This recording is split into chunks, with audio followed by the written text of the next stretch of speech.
Lenore, the wife of my eldest son, who always treats me like a stranger, visited our home alone. It was rare to see her without my eldest son, Ralph. So as I welcomed her in, she bluntly stated, "Don't come to the wedding, Jody. Ralph and I are of different class." I was taken aback by Lenore's rudeness, which wasn't entirely new, but I never expected her to go this far.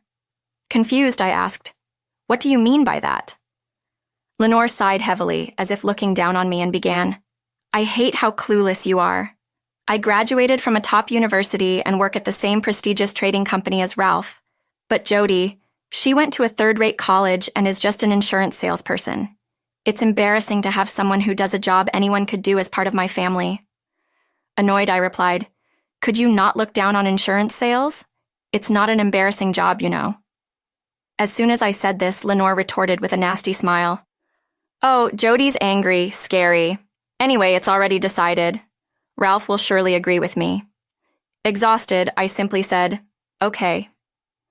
I'm Jody, 65 years old, and I currently work in insurance sales.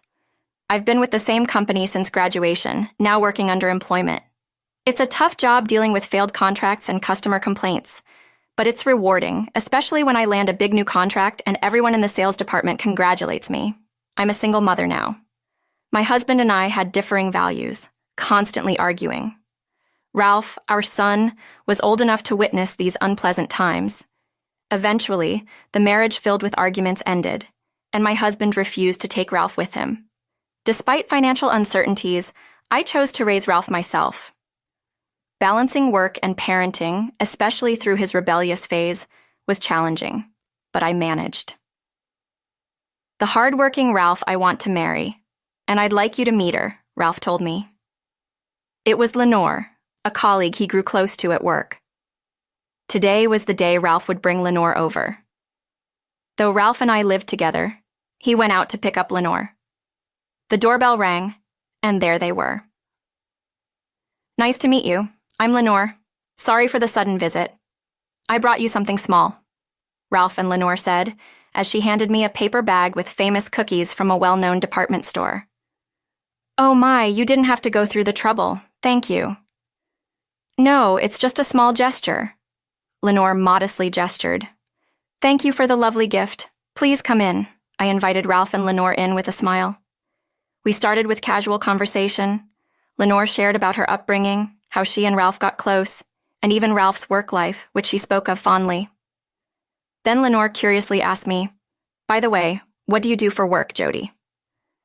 Seeing no harm, I cheerfully responded, "I'm in insurance sales." At that moment, I noticed Lenore's smile twist. Was I seeing things? I looked at her face again, but it had returned to normal. We continued with the conversation, and then wrapped up the evening. That momentary expression on Lenore's face. What was it all about? Since then, Ralph started bringing Lenore around more often. The matter at hand was wedding preparations. Since my ex-husband definitely won't be attending, I need to do the things Ralph's dad would have done. This was expected ever since my ex refused to take custody of Ralph. I have a lot to cover. Toasts, responses to letters from the mom, and more. I need to start thinking about what to say soon. There's no time to waste, but with work being so busy, it's hard to find the time, especially with Lenore's increasing visits. My personal time is dwindling. While contemplating this, I continued to entertain Lenore's queries. Suddenly, Lenore started talking about her dress. "I absolutely want a dress with bright blue and sequins scattered all over it. It would look so beautiful. By the way, Jody, what kind of dress did you wear at your wedding?" I was caught off guard. Ralph should have told her I'm already divorced. Ralph interrupted, putting his hand on Lenore's shoulder. "Oh, it's okay. I mean, even if you're divorced, it's all in the past, right? I'd be too embarrassed and miserable to ever get divorced. But then, Jody, you're a stranger to me, so I can't really understand your feelings," Lenore said with a laugh. Feeling uncomfortable, I forced a smile and changed the subject. Ralph looked at me, his face full of apology. Lenore, on the other hand, looked triumphantly at me. Her attitude was becoming increasingly troubling, and her constant reference to me as a stranger was concerning. Every time something came up, she'd say, "Jody's a stranger after all." Ralph would always admonish her, but Lenore seemed unfazed. Maybe she really doesn't have a good impression of me. Her attitude was deteriorating. Even Ralph seemed to be feeling uneasy about her lately. I was concerned about the thoughtful gestures he'd sometimes make. In the midst of all this, Lenore came to visit alone. I wondered who it could be when the doorbell rang, and there she was standing by herself. I was used to seeing her with Ralph, but I decided to let her in, though it felt a bit odd with Ralph not around. Right at the entrance, Lenore looked down on me. "Jody, our class is different, so please don't come to the wedding," she said. I was taken aback by her abrupt rudeness. "What do you mean?" I asked, frowning. I knew Lenore could be impolite, but this was beyond my expectations. Lenore sighed heavily. "I just can't stand your cluelessness, Jody. I graduated from a top university and work in a top trading company like Ralph, but you're just an insurance salesperson from a third-rate college. It's embarrassing to have someone like you in our family," she said with a look of utter disdain. I retorted, irked, "Could you please not look down on insurance work? It's not the shameful job you think it is." As soon as I stood up to her, she sneered, "Jody's angry, scary. Anyway, this is decided. Ralph will surely agree with me," Lenore exclaimed with a nasty smile. She came here without even discussing it with Ralph. I was astounded by Lenore's lack of planning. The idea that the groom's mom wouldn't attend the wedding was unheard of. Then I realized Lenore had initially been hiding her true self. Exhausted from dealing with Lenore, I simply said, "Understood," and sent Lenore home. But privately, I was quite irritated. Despite my tiredness, I didn't want someone as rude as Lenore marrying my dear Ralph. However, the wedding date was already set, and there was only about a week left. What should I do? I was in deep thought. That's it. I had an idea. Then came the wedding day. At the reception, Lenore's friends in flashy outfits were greeting guests and collecting congratulatory money. It seems that the parents-in-law are in Lenore's dressing room. I was secretly waiting in Ralph's dressing room, of course, without letting Lenore know. I had given Ralph a voice recorder, telling him about my interaction with Lenore that day. Luckily, I had recorded it using a voice recorder I happened to have for work. Initially disturbed, Ralph quickly understood after hearing the recording.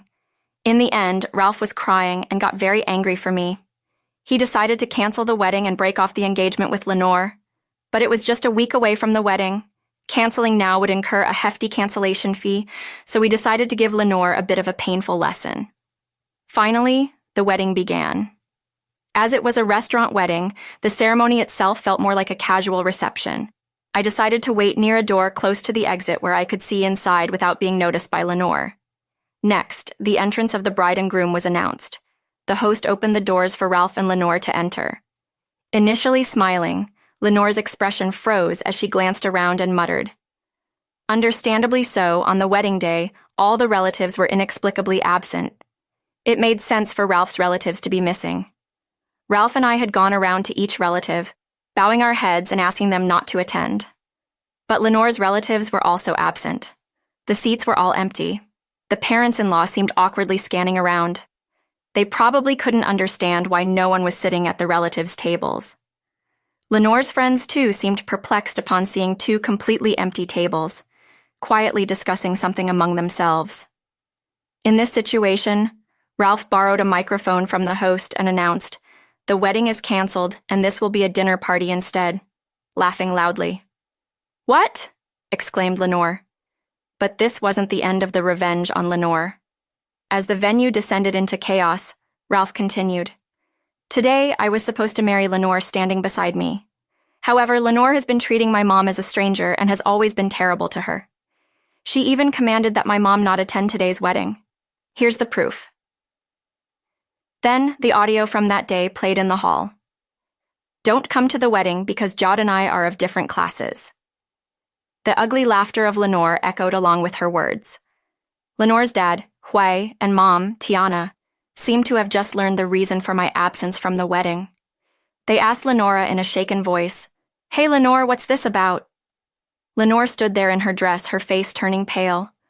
Ralph calmly questioned Lenore, "So, do you understand why this happened?" Lenore, seemingly distraught, yelled in an annoying tone, "How would I know?" The parents-in-law were too overwhelmed by the unfolding truths to respond.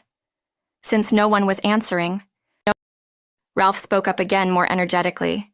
Then let's have this person explain, it's my mom. With Ralph's cue, a staff member opened the door on the exit side. Bathed in the spotlight, I stood before Ralph, Lenore, and the parents-in-law. At that moment, Lenore glared at me furiously. It's all your fault. You ruined my wedding, you worthless old hag from a third-rate university and a third-rate company. Lenore's hair was a mess, partly ruined by the disturbed parents-in-law. The dress was misshapen, ruining the beautiful sequined gown. Lenore, what are you saying?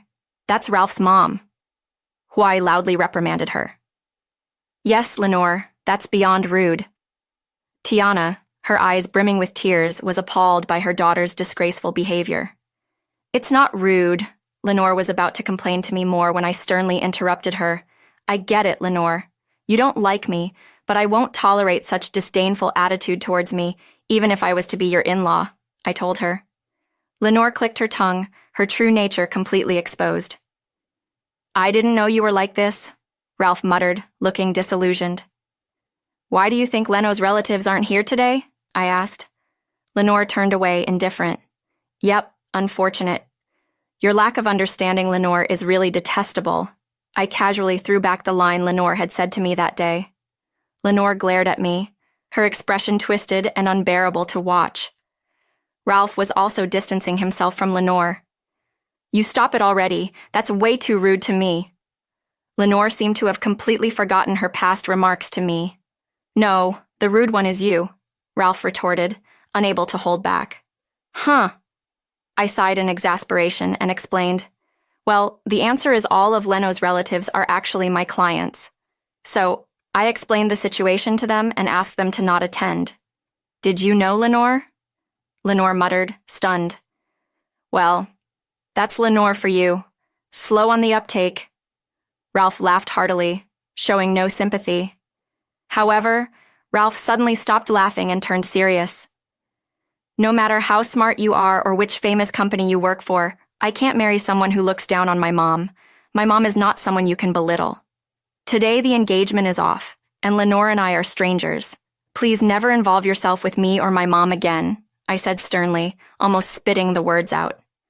Lenore and the parents-in-law, their faces red, remained silent, heads bowed. Of course, the engagement was broken, the wedding was canceled, and the event soon ended. The parents-in-law, being sensible people, apologized to Ralph and me multiple times. They also agreed to cover all the expenses of the wedding. The compensation discussion was scheduled for a later date with the parents-in-law and me. Lenore resigned from her job afterward. We hadn't invited anyone from Ralph and Lenore's workplace to the wedding, but rumors about the debacle had spread. Colleagues sympathized with Ralph, but were harsh towards Lenore. In a workplace that values teamwork, Lenore became an outcast.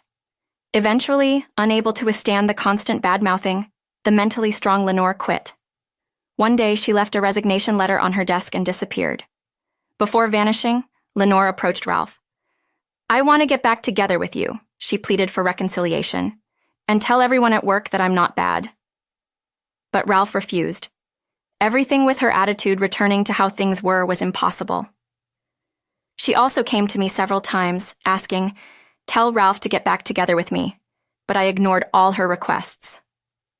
Lenora is likely disowned by the parents-in-law by now, so where Lenore is and what she's doing is unknown to anyone. Neither Ralph nor I want to know her whereabouts. 3 years have passed, and Ralph and I live peacefully. We remodeled our house with the compensation money from the parents-in-law. Ralph actually married someone else, a nurse introduced by a friend.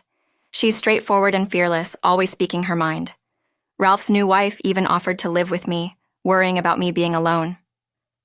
Are your parents okay with this? I asked, and she replied that her parents are happy together and she'd just be a bother.